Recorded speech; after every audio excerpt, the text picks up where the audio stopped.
ખાનગી tuition class અને coaching સેન્ટરના નિયમો અંગે સરકારે કમિટી રચી.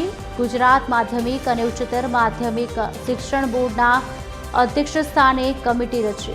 કમિટીમાં અધ્યક્ષ સહિત 8 સભ્યોની નિમણૂક કરાઈ. સુપ્રીમ કોર્ટના હુકમ મુજબના નિયમો નક્કી કરવા કમિટી બનાવવામાં આવી. Private coaching centre tuition classes માટે નિર્ણય રાજ્ય સરકારનો રહેશે. નવો મુસદ્દો ઘડવા સરકારે સૂચના આપી. સરકારે સમિતિની રચના કરવા સૂચના આપી. માધ્યમિક શિક્ષણ બોર્ડના ચેરમેન, સમિતિની અધ્યક્ષ, કમિશનર, શાળાઓના નિયામક સભ્ય, નિયમો બનાવવા 8 સભ્યોની સમિતિ બનાવવાનો નિર્ણય. ક્લાસ એક્ટ બનાવવા સરકારની તૈયારી. નિયમો બનાવવા 8 સભ્યોની કમિટીની રચના. સરકાર વિધાનસભામાં વિધેયક લાવી શકે છે. શિક્ષણ બોર્ડના અધ્યક્ષ હશે કમિટીના ચેરમેન.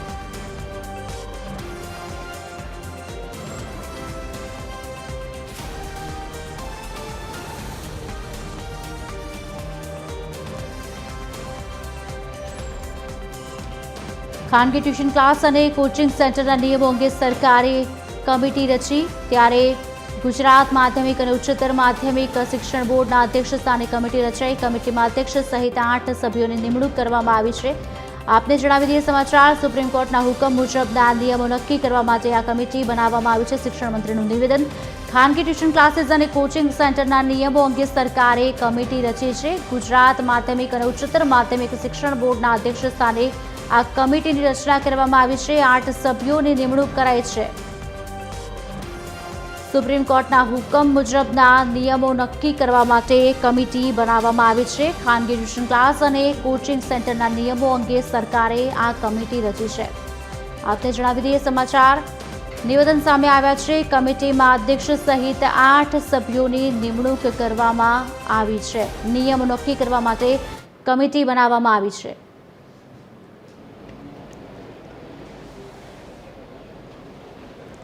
આજ અંગે વધુ વાતચીત કરશે એસોસિએટ એડિટર સોનલ અનડકટ અમારી સાથે લાઈવ જોડી ચૂક્યા છે. સોનલ, કમિટી બનાવવામાં આવી છે, અમુક નિવેદન સામે આવ્યા છે, શું છે સમગ્ર વિગત?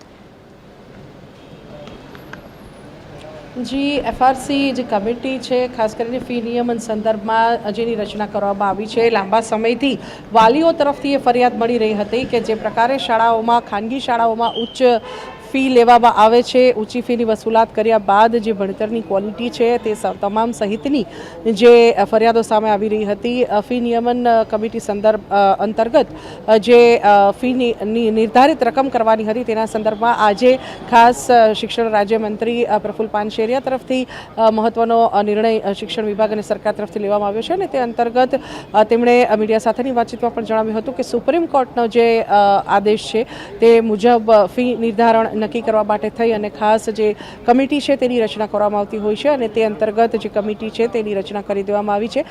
જે શિક્ષણ અધ્યક્ષ છે તેમની અધ્યક્ષતામાં જે આ કમિટી છે તેની રચના કરવામાં આવી છે અને મહત્વપૂર્ણ છે કે 8 સભ્યો જે છે તે આ કમિટીમાં ઉમેરવામાં આવ્યા છે. અધ્યક્ષ સહિત જે 8 સભ્યો છે તેની આ કમિટી છે અને તેઓ જે છે ગુજરાત માધ્યમિક અને ઉચ્ચતર માધ્યમિક શિક્ષણ બોર્ડના જે અધ્યક્ષ છે તેમની અધ્યક્ષતામાં આ કમિટીની રચના કરવામાં આવી છે અને તે આ જે કમિટી છે તે સમગ્ર જે પ્રક્રિયા છે તેને અનુસરણ કરશે અને ખાસ કરીને ફી નિર્ધારણના સંદર્ભમાં આ ઉપરાંત પ્રાઇવેટ કોચિંગ ક્લાસીસ અને સાથે સાથે જ જે મહત્વપૂર્ણ છે કે ટ્યુશન ક્લાસીસ જે છે તેના સંદર્ભમાં પણ જે નિયમો છે ખાસ તે ઘડવાના જરૂરી છે. તે સંદર્ભમાં વાલીઓની ખાસ તો ફરિયાદો આવતી હતી અને ખાસ કરીને જે શાળાનું શિક્ષણ છે તે ટ્યુશન ક્લાસીસના કારણે અને કોચિંગ ક્લાસીસના કારણે બગડતું હોવાની જે ફરિયાદો છે તે પણ આવતી હતી સામે અને તે સંદર્ભમાં આજે ખાસ સરકાર તરફથી નિર્ણય લેવામાં આવ્યો છે કે ટ્યુશન ક્લાસીસને લગતા જે નિયમો છે તે પણ હવે નક્કી કરવામાં આવશે અને તે અંતર્ગત જે આ કમિટી છે તેની રચના કરવામાં આવી છે.